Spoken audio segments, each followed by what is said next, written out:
Si vous avez déjà vécu à l'étranger ou si vous avez participé à une célébration dans un autre pays pendant les vacances, vous avez probablement été marqué par quelques différences culturelles, une manière de se tenir, de chanter. Nous allons parler de la prière ici et ailleurs avec l'invité de ce nouveau numéro de Dis-moi comment tu pries. Bonjour, Père Anastase Nkundimana. Bonjour Vanessa. Je le prononce à la française, on en rigolait avant que ça tourne. Merci de venir en studio. Vous êtes né au Rwanda où vous avez été ordonné en 2010. Vous êtes en Haute-Savoie depuis 2017 comme prêtre Fidei Donum. C'est un dispositif qui permet aux évêques de porter le souci de la mission universelle en mettant leurs prêtres ou même des fidèles laïcs à la disposition des diocèses d'autres continents. Et vous êtes d'ailleurs rappelé au Rwanda que vous allez rejoindre fin septembre 2024. Alors qu'est-ce qui vous a surpris ou marqué en 2017 dans la manière dont on prie en Haute-Savoie quand vous êtes arrivé là? Merci. Vous savez, toute personne est habitée par cette soif de dialoguer, d'écouter, de parler avec Dieu.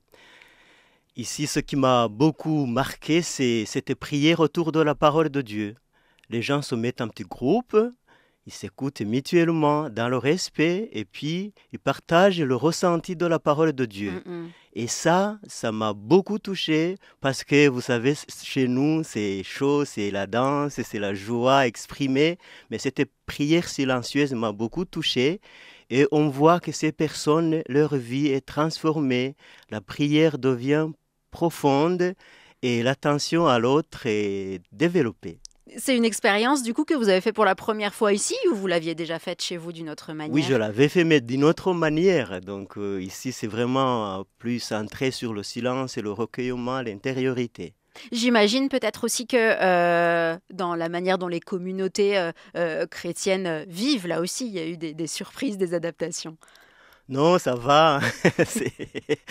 Je trouve qu'en fait, nous avons une manière de vivre dans la vie de l'Église catholique qui se ressemble, Ouais. surtout autour de la messe, autour des célébrations, par exemple les funérailles, voilà.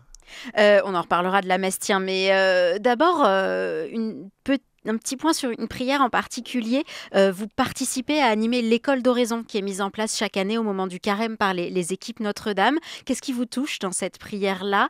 Et est-ce qu'il y a d'autres types de prières qui vous correspondent aussi particulièrement? Et c'est vrai que j'ai participé à cette école qui m'a aidé à revoir, à recentrer ma vie sur la profondeur de la prière du cœur à cœur avec le Seigneur. Et ça, on est porté dans un petit groupe.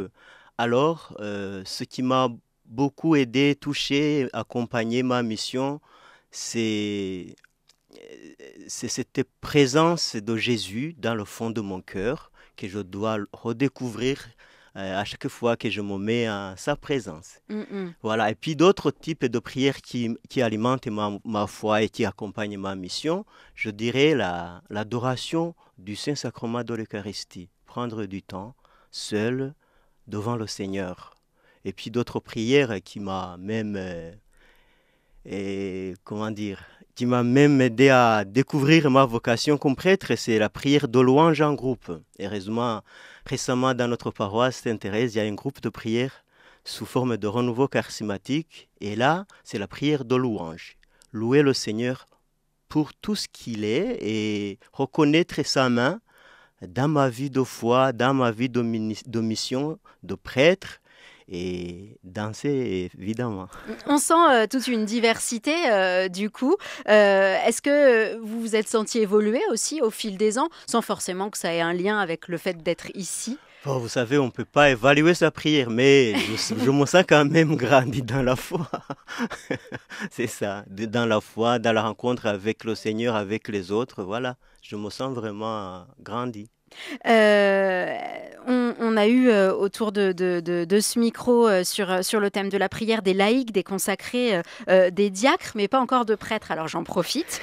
Peut-être dire un mot de la messe qui est, selon le pape François, disait-il en 2017 au cours d'une audience générale, la prière par excellence.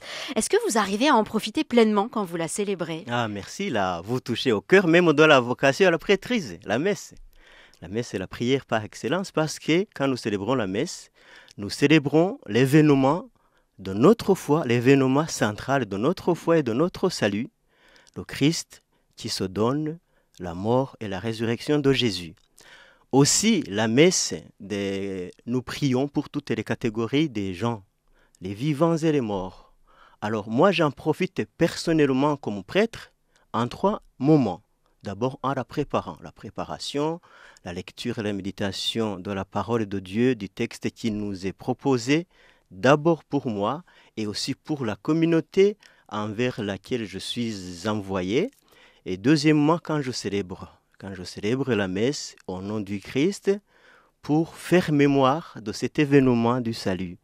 Et à la fin, aussi dans ma vie quotidienne, pour témoigner de ce que j'ai vécu. Vous savez, à la fin de la messe, l'Église nous envoie, le prêtre ou le diacre nous dit « Allez dans la paix du Christ ».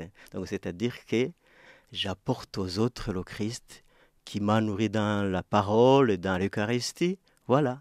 Tous les laïcs qui font quelque chose pendant la célébration se rendent compte qu'à ce moment-là, quand on doit être devant le micro, dire quelque chose, faire quelque chose, on ne le vit pas tout à fait de la même manière. Vous arrivez vraiment à vous sentir en prière, même si y a une homélie où il y a des choses à dire. Oui, vraiment ça. Je pense que peut-être c'est une grâce que j'ai reçue. Et quand on chante le chant d'entrée, moi, je suis là-dedans. Donc, je me sens porté et puis je me sens vraiment présent dans la prière, dans la messe, bien qu'il y a des choses à penser, mais je ne m'éloigne pas vraiment du cœur de la prière, qu'est la messe. Une belle grâce de l'ordination, peut-être. Merci, Seigneur. Est-ce que vous pouvez nous partager une belle expérience de prière que vous avez vécue pendant ces années en Haute-Savoie, avec laquelle vous repartirez? Bon, vous savez que l'expérience de la prière est de tous les jours. Puis chaque rencontre avec le Seigneur nous transforme, porte du fruit, même si nous ne le sentons pas ou nous ne percevons pas les effets. Mais personnellement, je dirais peut-être 2 choses. Cette année, pendant le pèlerinage à Lourdes, vraiment j'ai reçu une grâce. J'ai vécu le pèlerinage dans la paix. J'ai reçu la grâce de la paix intérieure. Voilà. Et puis, je dirais aussi, pendant la prière de raison, avec le groupe, là, je découvre de plus en plus le Christ qui est en moi et j'ai envie de le vivre et de le partager. Et c'est pas facile à décrire l'expérience qu'on a avec le Seigneur. Hein. Elle est tellement intime, personnelle, charnelle presque. Ou pas charnelle, mais vraiment, on ne peut pas décrire. Dans quel état d'esprit, Père Anastase, vous allez vous retrouver dans quelques semaines dans votre diocèse d'origine? Ça doit faire bizarre de rentrer chez vous.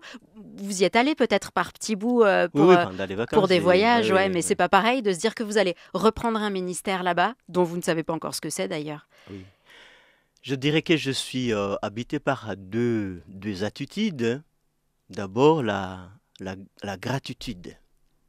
J'éprouve de la joie de la mission que j'ai vécue dans le diocèse d'Annecy, tout ce que j'ai reçu de la part du diocèse et des paroissiens, en particulier la paroisse Sainte-Thérèse.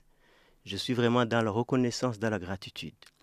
Et aussi dans la confiance.